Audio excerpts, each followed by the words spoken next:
Hello friends, welcome to money law classes. आज के इस वीडियो में हम डिस्कस करेंगे कुछ इंपॉर्टेंट न्यूज़। फ्रेंड्स, आज इस वीडियो को देखने के बाद you will get the term meaning of the term which is called as kleptocracy. ये यूज़ हुआ है आज फॉरेन पेज पे because Joe Biden he has announced new sanctions for Russia and new help for Ukraine. उसके बाद foreign page पे ही आज China ने एक न्यू इनिशिएटिव लिया है अबाउट द वर्ल्ड ऑर्डर। जैसे कि हम पहले से ही जानते हैं कि चाइना इंडो पैसिफिक का जो विजन है यूएस का, that is related with quad and AUKUS, तो उसको चाइना पहले से ही 5432 कहता आया है। That US is trying to create a alliance, NATO like alliance in Indo Pacific region. तो आज हम उसके बारे में पढ़ेंगे वो इनिशिएटिव क्या है। Then we will revise some of the topics like Armed Force Special Power Act, 5G service rollouts के क्या दिक्कतें आ रही हैं। मेजर दिक्कत जो है वो प्राइसिंग से रिलेटेड है।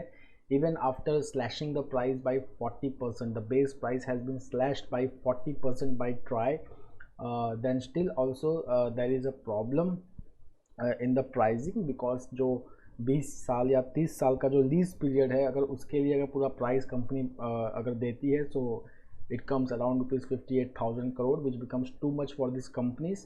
So there are certain problems and this pricing is delaying, somewhere is delaying the rollout of 5G service. But now our minister, he has said that 5G service will be rolled out in August September and all the issues will be resolved.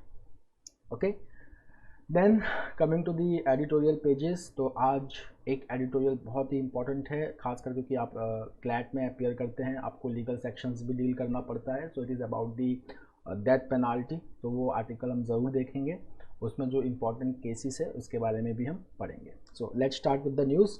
सो बने रहिएगा last तक। पहला है 5G service roll out likely in August September. तो ये 5G service क्या है? ये एक टेलीकम्युनिकेशन सर्विस है। 5G service how it will be different from 4G service. तो फ्रेंड्स, हम बात कर रहे हैं इंडस्ट्रियल रेवोल्यूशन 4.0 की। इसको थोड़ा सा हम बेसिक के साथ करते हैं। Industrial revolution 4.0 means industrial revolution 4। ये जो इंडस्ट्रियल रेवोल्यूशन 4 है, it is totally dependent upon certain new technologies like IoT which is called as internet of things. उसके बाद it depends upon artificial intelligence, then machine learning, इनका application in manufacturing process to improve the productivity. Okay, so इन सब को करने के लिए okay we require a very high internet services. So that's why most of the countries now they are making transition to 5G services. ठीक है, तो 5G services जो है वो 4G और 3G से भी आगे की सर्विस है।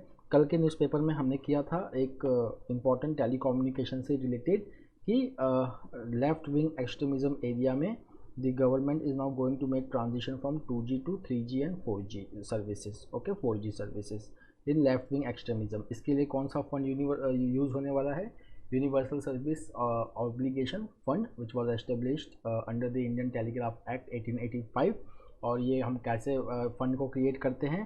There is 5% universal service levy और levy on the adjusted gross revenue of the telecom companies. उससे ये फंड क्रिएट होता है। ये फंड जो है वो कंसोलिडेटेड फंड ऑफ इंडिया का पार्ट है and then it is used for upgrading the telecom infrastructure in backward areas. Okay, now अब इस न्यूज़ पे आते हैं। यहाँ पे जो हमारे यूनियन मिनिस्टर हैं, telecom minister Ashwini Vaishnav ji, now he has said that government is confident to roll out the 5G services, okay, and the issues for auction of spectrum, okay, it will be completed by June 2022। अभी तक ये क्यों नहीं हो पाया है? Because there is some pricing issue. TRAI ने, that is telecom regulatory authority of India, जिसके चेयरमैन है PD Vaghela. PD Vaghela Gujarat cadre के IAS ऑफिसर हैं। सो PD वाघेला हैं। हाँ, सो ट्राई ने जो बेस प्राइस होता है स्पेक्ट्रम का उसको स्लैश कर दिया है, उसको रेड्यूस कर दिया है। सम केसेस 36% और 40%। There are 3 different types of frequencies which will be required for 5G services. ठीक है, अब बेस प्राइस घटाने के बाद भी, ठीक है, जो overall 5G service roll out करने के लिए जब हमको स्पेक्ट्रम्स लेने पड़ेंगे तो तीनों स्पेक्ट्रम कंपनीज को खरीदना पड़ेगा और वो तीनों स्पेक्ट्रम खरीदने के बाद जो कंपनी को पे करना है that price is still very high. So what is the next step? तो ट्राई ने जो प्राइसेस रिकमेंड किए हैं, now it will go to digital communication commission and it will take the decision on the pricing in 5 to 6 days, which will be then conveyed to the union cabinet. Now what is the main demand over here? तो देखिए जो industry है they are demanding further reduction. देखिए वैसे भी try ने 36 से 40% reduction कर दिया है, but now TRAI industries they are demanding further reduction in spectrum prices, okay, which will now the ministry has said that which will be done in logical and systematic manner. Now coming to AFSPA, Armed Force Special Power Act. So we have Armed Force Special Power Act 1958 for Northeast region, and then we had Armed Force Special Power Act for Jammu and Kashmir. उसके लिए different armed force special power act है. तो यहाँ पे armed force special power act it is in news from last 6 to 7 month, क्योंकि जब दिसंबर में there was a killing in Mon district of Nagaland. Friend हमको याद करना चाहिए कि मोन डिस्ट्रिक्ट नागालैंड में था, जहाँ पे एक बॉच ऑपरेशन हो गया था आर्मी द्वारा और गलती से सिविलियंस किल हो गए थे. Okay, so what happened was that there was a review of AFSPA in Nagaland, and now then recently the Union Home Ministry has reduced the number of districts in Nagaland and Assam which are under in Arunachal Pradesh which are under AFSPA. So AFSPA का अभी क्या status है? That it is fully applicable only in 31 districts and it is partially applicable in 12 districts of 4 states. ठीक है, तो जो 4 states हैं जहाँ पे ये एप्लीकेबल है AFSPA, these are Assam, Nagaland, Manipur and Arunachal. तो AFSPA अभी सिर्फ 4 नॉर्थ ईस्टर्न स्टेट्स में एप्लीकेबल है, वो भी रिड्यूस कर दिया गया है पहले से. बहुत सारे डिस्ट्रिक्ट्स को AFSPA से बाहर कर दिया गया है. तो अभी जितने डिस्ट्रिक्ट्स हैं जिनके ऊपर फुल AFSPA है, 31 districts completely under AFSPA, 12 district partially in AFSPA. So Assam, Nagaland, Manipur and Arunachal, these are the only 4 states where AFSPA is in operation. अब AFSPA कहाँ से विड्रॉ किया जा चुका है? So AFSPA has been withdrawed from Meghalaya. Okay, Meghalaya में इसको कब विड्रॉ किया गया? So it was withdrawn from Meghalaya in 2018, then Tripura in 2015, then Mizoram in 1980s. Okay, and now the government has said that that government aims to completely lift the Armed Forces Special Power Act of 1958 from the Northeast, and there are efforts are on to improve the law and order situation in the region. Now friends, over here why this law and order situation has improved, तो इसमें government of India ने भी काफ़ी initiative लिया है. There has been many peace accords with the insurgent groups. Nagaland में भी government ने पीस अकॉर्ड किया है. देन बोडो अकॉर्ड, असम की अगर हम बात करें तो Bodo accord has open the door for permanent peace. Means government has signed various accords for return of peace in the north east reason.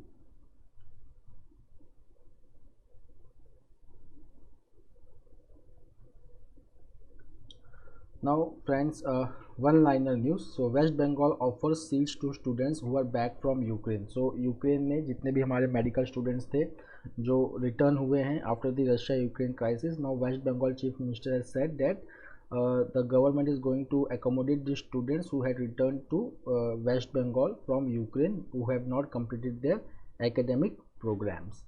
The next is 2 Al-Badr militants killed in JNK. तो हम पहले से जानते हैं कि JNK में local resistance, local terrorist groups बढ़ गए हैं. एक तो पहले से जो हम सुनते आ रहे हैं, one is the resistance front.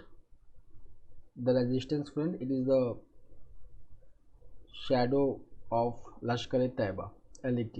अब एक दूसरा हम क्या सुन रहे हैं, अल-बद्र मिलिटेंट्स. तो जम्मू एंड कश्मीर में आर्मी ने 2 अल-बद्र मिलिटेंट्स को मार गिराया है इन कश्मीर पुलवामा.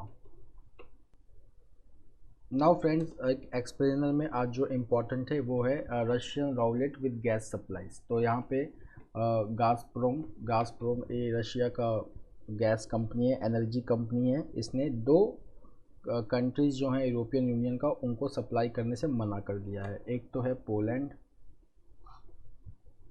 ओके, तो पोलैंड को मना कर दिया गया है। और दूसरा है बुल्गारिया, ठीक है। रशिया जो यूरोपियन यूनियन है, ठीक है ना, रशिया का 40% supply of gas it goes to European Union, ठीक है। That is very important. उसके बाद अगर हम देखेंगे इस चार्ट को, तो रशिया में अगर रशिया से जो गैस इंपोर्ट किया जाता है उसमें सबसे टॉप पे है Finland 94%, then Latvia, Estonia, then Bulgaria से भी देखिए 77%, देन पोलैंड 40%। ओके, तो Bulgaria is 77%, Poland is 40%। Okay, अगर सबसे कम जो है वो है देखिए रोमानिया, देन नीदरलैंड 11%, फ्रांस 24%, ठीक है, Greece 51%, Germany is also 49% and Italy is also 46%। So substantial amount of natural gas is coming from Russia. उसके बाद ये बैन लगाया क्यों गया, रशिया ने क्यों मना कर दिया सप्लाई करने से? रशिया ने सिंपली बोला कि this countries are not paying okay in euros and dollars, okay, and that's why these two countries, Russia will not be supplying the gas to unfriendly foreign buyers। okay, ये unfriendly foreign buyers वो हैं जो refuge कर दिए हैं Russia को to pay Russia in rubles। okay, now the reason is that why Russia has targeted Poland and Bulgaria. तो अगर हम देखेंगे कि एक थोड़ा सा जियो पॉलिटिकल फैक्टर्स भी है। अगर हम पोलैंड की बात करें तो it is a major gateway for supply of military hardware to Ukraine. So Ukraine को जो भी यूएस या नाटो या कोई भी जो मिलिट्री हार्डवेयर सप्लाई करते हैं वो पोलैंड के थ्रू जाता है, ठीक है। So that's why Russia has announced that it will not be supplying gas to this country. The next is Bulgaria में क्या हुआ है? बुल्गारिया में एक ऐसा लीडरशिप आया है, that is liberal government elect होके आया है, which are cutting off their old ties with Russia. Okay, and they have also hosted western fighter jets at a new NATO outpost in Black Sea coast. So that's why Russia has stop supplying it to Bulgaria also. Now यहाँ पे Russia क्या चाहता है कि Russia को Swift से बाहर कर दिया गया है, तो रशिया चाहता है कि उसके सारे एक्सपोर्ट का पेमेंट रूबल्स में हो। तो जो कंट्री रूबल्स में पेमेंट करने को एग्री हो रही है उसके साथ रशिया को कोई दिक्कत नहीं है। बाकी अगर जो रेफ्यूज़ कर रहे हैं रूबल्स में पे करने को, उनके साथ रशिया को प्रॉब्लम हो रही है। For example Hungary, now Hungary has officially agreed to make rouble payments, okay, and rest of the countries they are rejecting this Russian demand, ठीक है। रशिया रूबल्स में क्यों चाहता है? क्योंकि रशिया अगर स्विफ्ट से बाहर है और बहुत सारे अकाउंट फ्रीज कर चुके हैं रशिया के, तो रशिया अपना यूरोज और डॉलर एक्सेस नहीं कर सकता। That's why Russia wants the payment to be made in roubles. Now the next is that will it be very easy for Europe to make transition from Russian natural gas to LNG, ठीक है। अभी European Union ने US के साथ LNG deal finalise किया है। US ने तो पूरा इंपोर्ट अपना ब्लॉक कर दिया है फ्रॉम रशिया, और यूरोपियन यूनियन ने 2/3 टारगेट रखा है कि by 2/3 they will be reducing their dependency on Russian energy imports. Okay, अब यहाँ पर अगर हम देखेंगे कि रशिया से एनर्जी बाई करना यूरोप को बहुत सस्ता पड़ता है, ठीक है। पास की कंट्री है, पाइपलाइंस पहले से ही डेवलप हो चुके हैं, फाइन। अब जो ये LNG है, it requires massive facilities and container ships that require huge capital investment. तो अगर यूएस से LNG मंगाना है, ठीक है, तो उसके लिए इन्वेस्टमेंट बहुत ज़्यादा लगेगा। कंटेनर शिप्स यूज़ होंगे विच will be more expensive than Russian gas which is received बाया पाइपलाइन, ठीक है, क्योंकि रशिया के साथ गैस सप्लाई के लिए इंफ्रास्ट्रक्चर पहले से ही तैयार है, बट यूएस से LNG लेने के लिए इंफ्रास्ट्रक्चर तैयार करना पड़ेगा। So definitely what will happen, एक तो शॉर्टेज हो जाएगी गैस की, एनर्जी की, तो प्राइसेस ऊपर जाएंगे, ऊपर से सप्लाई में भी प्रॉब्लम होगा। तो ओवरऑल अगर आप इन्फ्लेशन की बात करेंगे तो इस रीजन में इन्फ्लेशन काफ़ी बढ़ जाएगा। ओके, क्या इसका रशिया के ऊपर कोई इम्पैक्ट पड़ेगा? तो यस, रशिया के ऊपर भी इम्पैक्ट पड़ेगा। क्यों? क्योंकि 40% of Russia's energy is going in Europe. अगर ये 40% यूरोप में नहीं जाते हैं तो ये 40% कहाँ जाएंगे फिर, ठीक है। So then Russia will scramble for new buyers. Now friends, let's come to this news. Centre's employment survey finds addition of 4 lakh jobs. So centre का दैट इज सेंटर मतलब labour and employment ministry, union ministry of labour and employment, it is headed by Bhupender Singh Yadav. इन्होंने 3rd quarterly employment सर्वे release किया है जिसमें पाया है कि in our country there are 10,834 units, और जहाँ पे एम्प्लॉयमेंट जो है it has increased by 4 lakhs। Okay, so if you will just see the numbers, तो जुलाई सितंबर 2021 में this 10,834 units they were employing 3.1 crore people, and now they are okay, and now they are employing 3.145 crore people. जो survey में जो sectors covered हैं, these are manufacturing, construction, trade, transport, education, health, accommodation and restaurants, IT BPOs, financial services that accounted for 85% of the employment in units with 10 or more workers। उसके बाद अगर हम देखेंगे कितना कंट्रीब्यूशन है, तो मैन्युफैक्चरिंग सेक्टर का कंट्रीब्यूशन है 39% ऑफ द यूनिट्स, एजुकेशन का 22%, okay. Overall 23.55% of the units provided on the job training to workers, while the number was higher for health sector units। The next is again this COVID-19 infection is rising, okay। Now we have seen mild surge in 46 days and 39 fatalities in 24 hours। तो हम बात करें दिल्ली की, तो Delhi has recorded 1367 infection which is 58.6% of the total cases, followed by Maharashtra. तो अब हमारे 2 areas जहाँ पे केसेस बढ़ रहे हैं वो है एक दिल्ली, एक महाराष्ट्र। उसके बाद इंडिया का अभी एक्टिव केस लोड अगर आप देखेंगे तो it is 16,980 which is 0.04% of the total cases.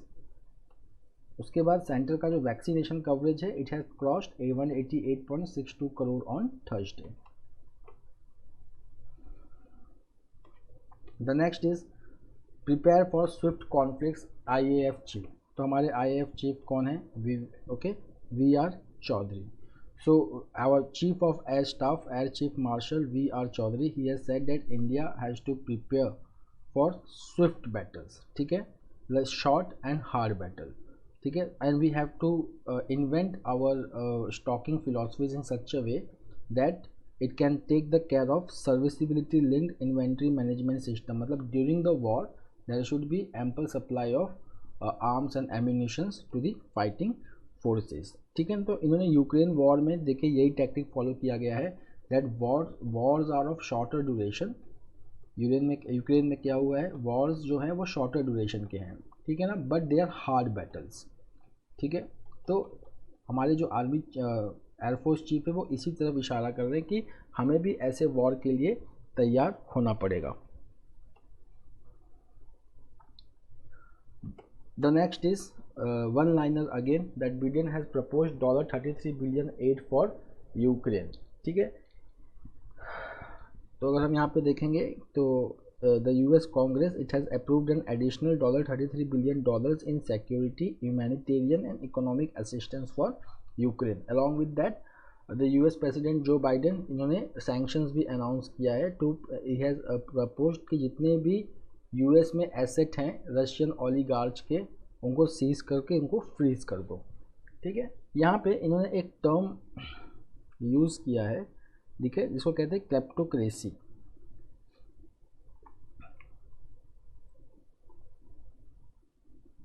Okay.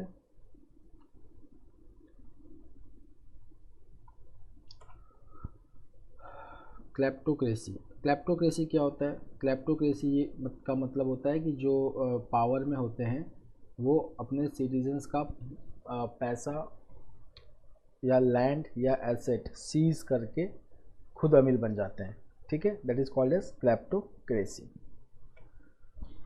Next from the foreign affairs which is very important is global security initiative, ठीक है। ये सबसे इम्पॉर्टेंट है आज के पूरे न्यूज़पेपर में, अगर सबसे इम्पॉर्टेंट कोई न्यूज़ है तो वो यही है, ग्लोबल सिक्योरिटी इनिशिएटिव, ठीक है। इसको किसने अनाउंस किया है? इसको चाइना के प्रेसिडेंट जी जिनपिंग ने अनाउंस किया है, ग्लोबल सिक्योरिटी इनिशिएटिव, ठीक है।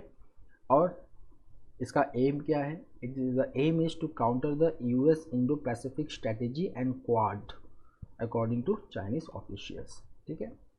यहाँ पे, ठीक है, अगर आप देखेंगे ये पैराग्राफ तो इससे आपको समझ में आ जाएगा कि China is proposing global security initiative to stay committed to the vision of common comprehensive cooperative and sustainable security and it wants to oppose unilateralism. ठीक है, अब ये पूरा इशू क्या है, चाइना एक बात बोलता है हमेशा कि US is following the strategy of 5-4-3-2 strategy in Indo Pacific reason. क्या कहते हैं इसको, 5-4-3-2 स्ट्रैटेजी। मतलब कि चाइना कहता है कि यूएस एक नाटो जैसा अलायंस बना रहा है इंडो पैसिफिक रीजन में, और यूएस की स्ट्रैटेजी क्या है, 5-4-3-2। 5 में कौन आता है, 5 में आता है फाइव आइज इंटेलिजेंस। 5 में कौन आता है, फाइव आइज इंटेलिजेंस।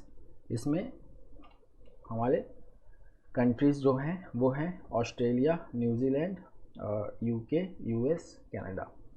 ठीक है, फिर 4 में कौन आता है, क्वाड। इसमें हमारी कौन कौन से कंट्रीज़ हैं क्वाड में, एक चार कंट्रीज़ की ग्रुपिंग है, जापान, ऑस्ट्रेलिया, इंडिया, यूएसए। 3 में कौन आता है, ऑकस, ऑस्ट्रेलिया, यूके, यूएस। 2 में यूएस के अपने bilateral exercise.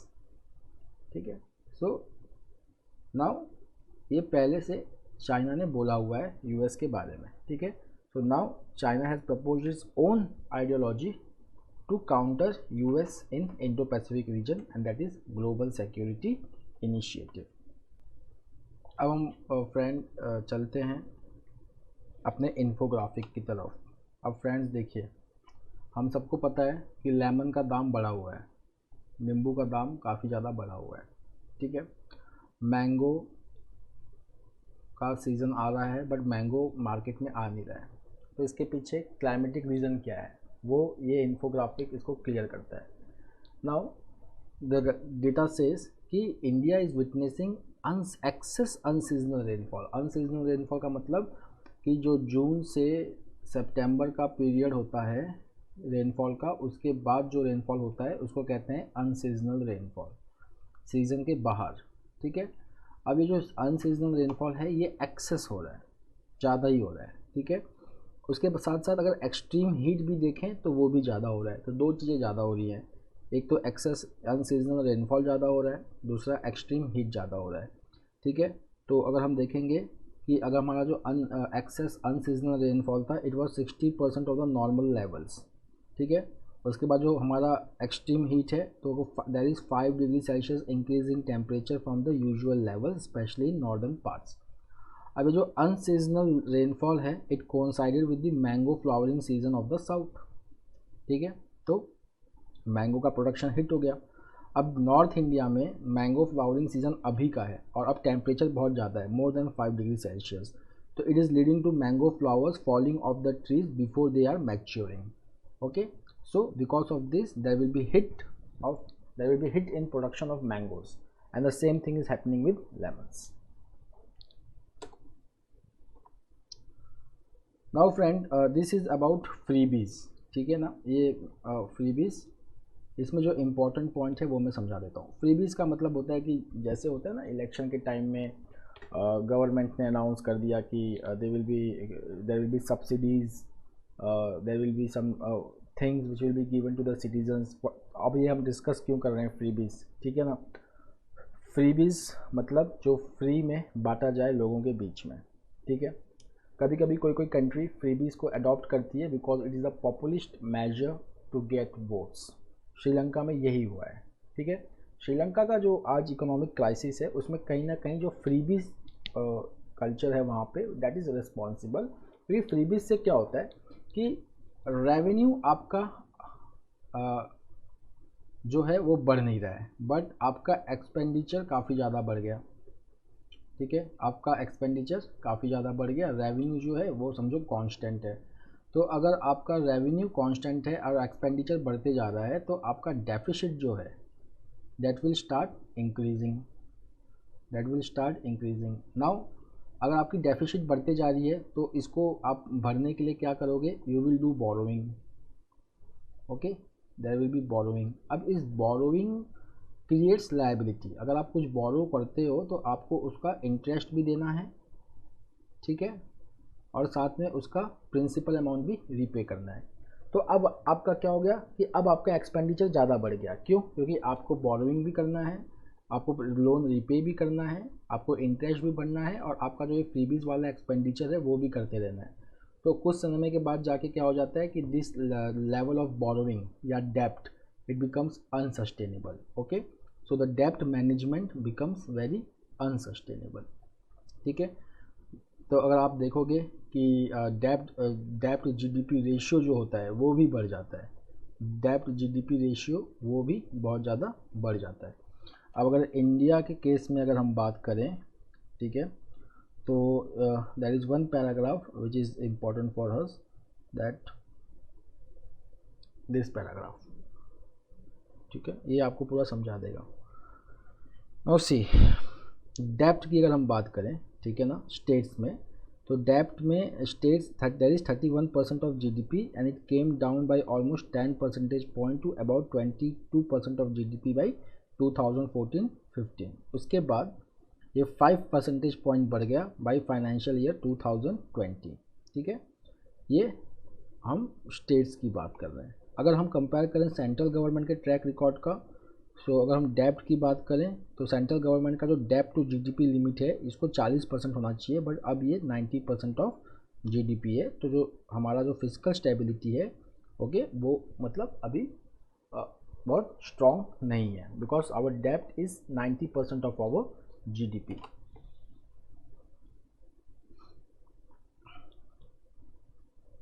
The next is revisiting death penalty jurisprudence. तो यहाँ पे बच्चन सिंह केस के बारे में बात हो रहा है। ठीक है, बच्चन सिंह केस, तो अभी ये why it is in highlight. तो अप्रैल 22 को there was a bench of Supreme Court of India led by justice U Lalit. They have decided to critically examine the routine and abrupt way in which trial judges are sentencing the convicts to death penalty। ठीक है, और supreme Court के सामने जो case है वो है case of Irfan versus state of Madhya Pradesh. वो तो चैलेंज जो कोर्ट के सामने है वो ये है to identify the mitigating circumstances. Mitigating circumstances मतलब द कन्विक्ट का ऐसा individual circumstances which has led the individual to commit that crime. ठीक है ना, and now the Supreme Court has ensured that they have to make a convict centric approach for the imposition of capital punishment, okay, so that it becomes rarer, fairer and principled। तो यहाँ पे क्या approach है supreme court का? जो the Supreme court okay is thinking of individualistic approach. तो जो भी कन्विक्ट होगा उसका सोशल, इकोनॉमिक, इमोशनल और जेनेटिक कंपोनेंट का स्टडी किया जाएगा, okay, before awarding death penalty. ठीक है, so here the Supreme Court is saying that one size fit all approach while considering the mitigating factors is not going to help and it should end। इसका मतलब कि हम एक set of rules बना के फिर मिटिगेटिंग फैक्टर्स मतलब कि उस कन्विक्ट का क्या सोशल, इकोनॉमिक बैकग्राउंड या जेनेटिक कंपोनेंट है जिसकी वजह से उसने ये क्राइम किया, उसका स्टडी करना। तो उसके लिए एक one size fit for all करने की ज़रूरत को ख़त्म करना है, and there need to be a mitigation experts to assist the trial courts in reaching a correct conclusion that whether one should be sentenced to death penalty or not। okay, now यहाँ पर हम चलेंगे तो अगर हम देखेंगे तो एक सेक्शन 345(3) है in the code of criminal procedure which says कि अगर कैपिटल पनिशमेंट या डेथ पेनाल्टी दी जाती है तो जज को स्पेसिफाई करना पड़ेगा special reasons for doing so. उसके बाद सुप्रीम कोर्ट के पास एक केस आया Bachchan Singh versus state of Punjab in 1980 and where the constitution bench suggested human and reformist framework in the death penalty cases. Okay, तो यहाँ पे जो बच्चन सिंह केस में जो सुप्रीम कोर्ट ने बोला वो ये बोला कि बच्चन सिंह केस के अंदर every trial courts they have to examine the gravity of the offense and also the condition and reformability of the accused। मतलब कि क्या एक्यूज को रिफॉर्म करने का मौका दिया जा सकता है, क्या वो ठीक हो सकता है, क्या वो किसी सर्कमस्टेंसेस में था जिसकी वजह से उसने वो क्राइम किया। All those things are covered over here. ठीक है, सो यहाँ पे जो सुप्रीम कोर्ट का पूरा आइडिया था वो ये था कि it to reduce the rigor of capital punishment by trying to do away with indiscriminate use of this provision.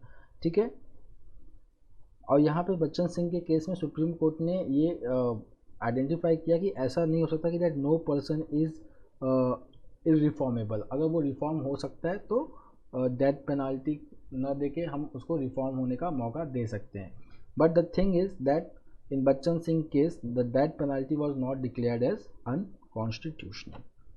सो अब क्या हुआ आगे के केसेस में अगर आप देखेंगे तो बच्चन सिंह प्रिंसिपल का ब्रीच हुआ. There were certain cases like Ravji versus state of Rajasthan. वहाँ पे सुप्रीम कोर्ट ने खुद बोला, अब देखिए बच्चन सिंह में supreme court is saying that if there is a possibility of reformability okay then that should be considered. अब यहाँ पे क्या है कि बच्चन सिंह में एक और चीज़ बोला था कि ट्रायल कोर्ट को जो ग्रेविटी ऑफ ऑफेंस है उस पर भी ध्यान देना चाहिए और साथ साथ में कंडीशन ऑफ कन्विक्ट उसके ऊपर भी ध्यान देना चाहिए. But in Raoji versus state of Rajasthan supreme court said that जो नेचर ऑफ क्राइम है वो ज़्यादा ज़रूरी है for deciding the death penalty rather than the criminal. Okay, तो एकदम उल्टा हो गया बच्चन सिंह का. अगर अब सेकेंड केस है मच्छी Singh versus state of Punjab. यहाँ पे कोर्ट ने बोला कि अगर कोई और punishment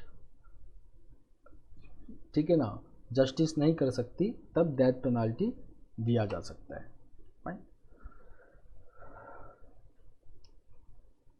the next is overuse and misuse. तो इंडिया में देखिए दो चीज़ें हैं, overuse and misuse and the poor are most affected. तो अगर हम देखेंगे कि जैसे कि Kedarnath Singh case which relates with section 124A sedition, यहाँ पे सुप्रीम कोर्ट ने कहा था कि सेडिशन तभी अप्लाई होगा when there is directly incitement for violence. But now if we can see that sedition cases are also booked for mere tweets or words anything. okay, sedition cases are slapped. the next is कि तो poor जो हैं वो ज़्यादा affect होते हैं.